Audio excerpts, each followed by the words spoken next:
നമസ്കാരം പ്രിയമുള്ളവരെ. കേന്ദ്ര സർക്കാരിൻ്റെ ജനപ്രിയ പദ്ധതികളിലൊന്നായിട്ടുള്ള PM കിസാൻ സമ്മാൻ നിധിയുടെ 22ാമത്തെ ഇൻസ്റ്റാൾമെന്റ് ഇന്നലെ വൈകുന്നേരം 5 മണിയോടെ സർക്കാർ ട്രാൻസ്ഫർ ചെയ്തു. പ്രധാനമന്ത്രി ഒരു സ്വിച്ച് ഓൺ കർമ്മത്തിലൂടെയാണ് ഈ തുകയുടെ വിതരണം നടത്തിയത്. പക്ഷേ നാളിതുവരെയായിട്ട് ഉണ്ടാകാതിരുന്ന ഒരു ബുദ്ധിമുട്ട് ഇപ്പോൾ കർഷകർക്ക് നേരിടേണ്ടതായിട്ട് വന്നിട്ടുണ്ട്.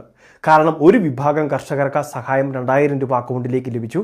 മറ്റൊരു വിഭാഗം ആളുകൾക്ക് ഇതുവരെയായിട്ട് തുക എത്തിച്ചേരുകയും ചെയ്തിട്ടില്ല. ഇതിന്റെ കാരണം എന്താണ്? അതോടൊപ്പം തന്നെ എല്ലാ കർഷകരും, മുൻപൊക്കെ ആനുകൂല്യം ലഭിച്ചിരുന്ന എല്ലാ കർഷകരും ഈ പ്രധാനപ്പെട്ട കാര്യങ്ങളൊന്ന് ശ്രദ്ധിക്കണം. തുക തടസ്സപ്പെട്ടിട്ടുള്ളത് സാങ്കേതികപരമായിട്ടുണ്ടായിരിക്കുന്ന പിഴവുകൾ മാത്രമാണ്.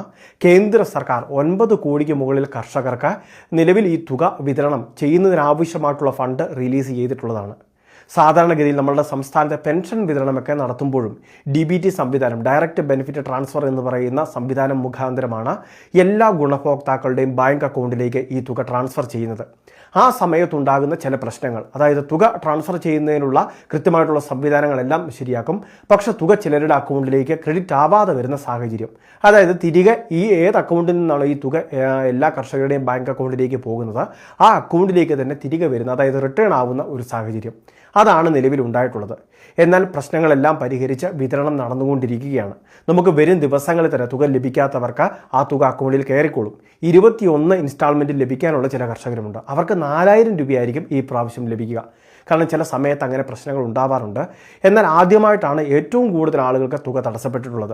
ഫെഡറൽ ബാങ്കിൽ ആനുകൂല്യം വാങ്ങുന്നവർ, union bank, Indian bank, state bank of India, അതോടൊപ്പം തന്നെ ICICI bank, Punjab national bank, Maharashtra, bank of Maharashtra, ഇങ്ങനെ വിവിധ ബാങ്കുകളിൽ ഈ പ്രശ്നങ്ങൾ നേരിടുന്നുണ്ട്. അതായത് ഒരു വിഭാഗം ബാങ്കുകൾക്ക് മാത്രമല്ല, എല്ലാ ബാങ്കിലും ഈ രീതിയിൽ പല ബാങ്കുകളിലെ ഗുണഭോക്താക്കൾക്ക് ഇതേ പ്രശ്നം നേരിടുന്നുണ്ട്. എന്നാൽ ഈ തുക വളരെ വൈകാതെ നമ്മളുടെ ബാങ്ക് അക്കൗണ്ടിലേക്ക്, ആധാറുമായിട്ട് CD ചെയ്തിട്ടുള്ള നമ്മളുടെ ബാങ്ക് അക്കൗണ്ടിലേക്ക് ക്രെഡിറ്റ് ആവും. അതിൽ സംശയം ഒന്നും തന്നെയില്ല. അർഹതയുള്ള എല്ലാവർക്കും ലഭിക്കും. എല്ലാവരും ഈ സമയത്ത് സ്റ്റാറ്റസൊക്കെ പരിശോധിക്കുകയാണ്. കാരണം നമ്മളുടെ ഭാഗത്ത് എന്തെങ്കിലുമൊക്കെ പ്രശ്നങ്ങൾ വന്നിട്ടുള്ളത് കൊണ്ടാണോ ഈ ആനുകൂല്യം മുടങ്ങിയതെന്ന്. കഴിഞ്ഞ ദിവസങ്ങൾ നമ്മൾ വീഡിയോ ചെയ്തപ്പോഴും തുക വിതരണത്തിന് മുൻപും അറിയിച്ചിരുന്നു സ്റ്റാറ്റസ് പരിശോധിക്കണം, എന്തെങ്കിലുമൊക്കെ പ്രശ്നങ്ങളുണ്ടോ എന്ന്. എല്ലാവരും സ്റ്റാറ്റസൊക്കെ പരിശോധിച്ചിട്ടുണ്ട്. അതോടൊപ്പം ഇപ്പോൾ തുക ലഭിക്കാത്തപ്പോൾ പല ഗുണഭോക്താക്കളും സ്റ്റാറ്റസ് പരിശോധിക്കുന്നുണ്ട്. എല്ലാ കാര്യങ്ങളും ഓക്കെയാണ്, പക്ഷേ തുക കയറിയിട്ടില്ല എന്നാണ് പറയുന്നത്. അത് നമ്മളുടെ ഭാഗത്തു നിന്ന് വന്നിട്ടുള്ള വീഴ്ച മൂലമല്ല. നിലവിൽ വിതരണം ചെയ്യുന്ന സമയത്ത് അവിടെ, അതായത് കേന്ദ്ര സർക്കാരിൻ്റെ ഭാഗത്തു നിന്നുണ്ടായ ചില പ്രശ്നങ്ങൾ മൂലമുള്ള തടസ്സം മാത്രമാണിത്. ഈ സാങ്കേതിക തടസ്സം പരിഹരിച്ച് അടുത്ത വർക്കിംഗ് ഡേ മുതൽ തന്നെ കൂടുതൽ ആക്റ്റീവായിട്ട് എല്ലാവരുടെയും ബാങ്ക് അക്കൗണ്ടിലേക്ക് തുക കയറും. സെക്കൻഡ് സാറ്റർഡേ ആയതുകൊണ്ട് ഇന്ന് ചിലർക്ക് തുക ക്രെഡിറ്റ് ആയിട്ടുണ്ട്. എങ്കിൽ പോലും ലഭിക്കാതിരിക്കുന്നവർക്ക് നിലവിൽ അടുത്ത ദിവസങ്ങളിൽ തന്നെ ക്രെഡിറ്റ് ആവും.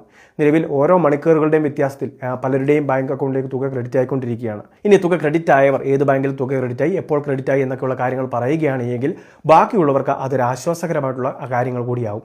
അപ്പോൾ ആ കാര്യങ്ങൾ കൂടി കമൻറ്റ് ബോക്സിൽ ഒന്ന് ഷെയർ ചെയ്യുക. എല്ലാവരിലേക്കും ഈ പ്രധാന അറിയിപ്പ്, ഈ ആശ്വാസകരമായിട്ടുള്ള വാർത്ത ഷെയർ ചെയ്തെത്തിക്കുക. ഇതുപോലെ ഇൻഫർമേഷൻ ചാനൽ സബ്സ്ക്രൈബ് ചെയ്യുക, ഫോളോ ചെയ്യുക.